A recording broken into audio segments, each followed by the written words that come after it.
Welcome, ladies and gentlemen, to the North Inch of Perth, a modern, vibrant city at the heart of Scotland with an ancient history. There have been people living on the banks of the Tay for at least 3,000 years. A 30-metre-long boat carved from a single oak tree was found in the mud of the Tay downriver from Perth a few years ago. It's been carbon dated to around 1000 BC and is displayed in the Perth Museum. Celtic tribes probably had a settlement at the foot of Cadoul Hill on the opposite side of the river at its lowest fording point. The Romans had a number of forts in the Tay Valley, including one at Bertha, about 2 miles upstream from the present city. The Stone of Destiny, on which the kings of Scotland were crowned, was brought to Scotland reputedly by Scota, the daughter of an Egyptian pharaoh, and then to Scone, which lies across the river from Perth, in about 843 by Kenneth MacAlpin, the king who united the Picts and the Scots into a single kingdom, one of the first nation-states in Europe. All subsequent Scots monarchs were crowned at Scone until 1296, when the stone was taken to England by King Edward I as part of his effort to force Scotland to unite in a single kingdom. Archaeological excavations have shown that Perth grew up as a trading centre during the first century of the second millennium. King David I granted a royal borough charter to Perth sometime between 1124 and 1127. Edinburgh was created a royal borough during the same period. Perth is therefore the oldest, or at least the second oldest, royal borough in Scotland, but sadly none of King David's charters have survived. In 1210, King William the Lion granted another royal charter to Perth. An undated copy of this charter exists and is displayed in the Perth Museum. It was the 800th anniversary of that charter that Perth celebrated in 2010. From the 9th to the middle of the 15th century, Perth was the regular home of the Scottish monarchs.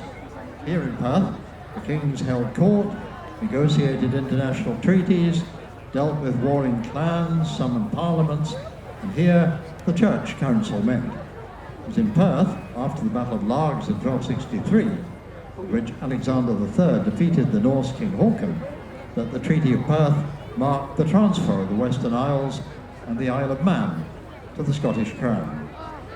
In 1396, Robert III brought an end to the rivalry between the clans Chatton and Mackay in the bloody Battle of the Clans here on the North Inch. And that's the story which forms the basis of Sir Walter Scott's novel, The Fair Maid of Perth. King James I called 16 parliaments during his reign from 1406 to 1437. 13 of these were held in Perth, and one each in Inverness, Stirling and Edinburgh. Power resided with the royal court, so during this time, Perth was de facto the capital of Scotland. In the 12th and 13th centuries, Scotland's trade was predominantly centred on Berwick, Perth and Aberdeen. The Tay is tidal and is navigable up to Perth. The harbour was at the foot of the High Street. At a time when roads were either non-existent or very difficult and dangerous, the attraction of being able to transport goods to and from the very centre of Scotland by boat ensured Perth's importance as a trading centre. Sadly, after the murder of King James I in Perth in 1437, the royal residence moved to Edinburgh, which subsequently became the official capital. Nevertheless, Perth continued to be the second borough in Scotland after Edinburgh, a position confirmed by a Court of Session ruling in 1602. Nevertheless, the King and his court frequently visited Perth. It was here that King James IV played tennis, and in 1502 bought golf clubs and balls, making him the first named player of golf, and Perth the first place in the world to be identified with golf. And it was here too that James VI learned to play golf on the South Inch. Following the union of the crowns and the consequent loss of court patronage, Perth's prosperity declined. Furthermore, the importance of the harbour decreased, partly because the larger ships could no longer negotiate the Tay, and because with the discovery of America, the trading emphasis shifted from east to west. However, Perth's central position in Scotland became important again in the railway age in the 19th century, when it grew as a major centre with lines fanning out in all directions. The railways and Perth's position as the gateway to the Highlands were instrumental in the development of the tourist industry. This was greatly stimulated by the Ossianic legends and Sir Walter Scott's novels. The Fair Maid of Perth was published in 1828, and ever since Perth has been called the Fair City.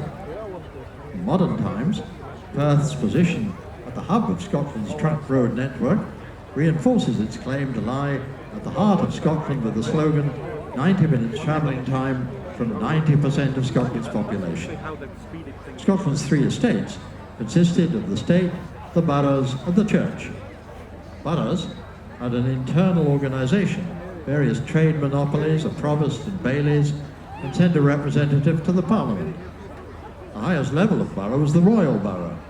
In medieval times, the term city was sometimes applied to a borough with a cathedral, but it was not a legal term and conferred no rights. From 1600, the term city was applied to Perth, although it had no cathedral. At first, intermittently, but from the early 19th century, it was used consistently in official documents, including Acts of Parliament. This continued during the 20th century, when the appellation City and Royal Borough of Perth appeared in official documents, and during this time, the civic head was referred to as the Lord Provost. Like Edinburgh, Glasgow and Aberdeen, Perth was never granted city status. That position and the title Lord Provost grew out of ancient usage.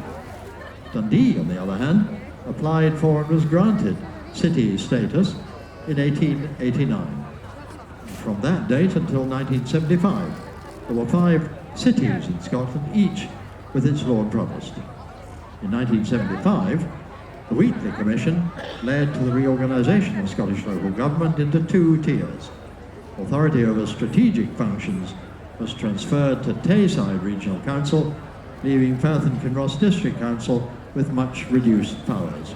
At that time, the rights to use the appellation city and the title Lord Provost were removed. Perth was the only place in Scotland to be downgraded in this way, even though the 4 remaining city district councils suffered the same loss of powers. In 2012, however, Perth was granted city status, and on Friday, the 6th of July 2012, Her Majesty the Queen arrived and formally conferred the title on the new city. So now, ladies and gentlemen, sit back and relax, and we'll begin our Perth City Salute in a minute.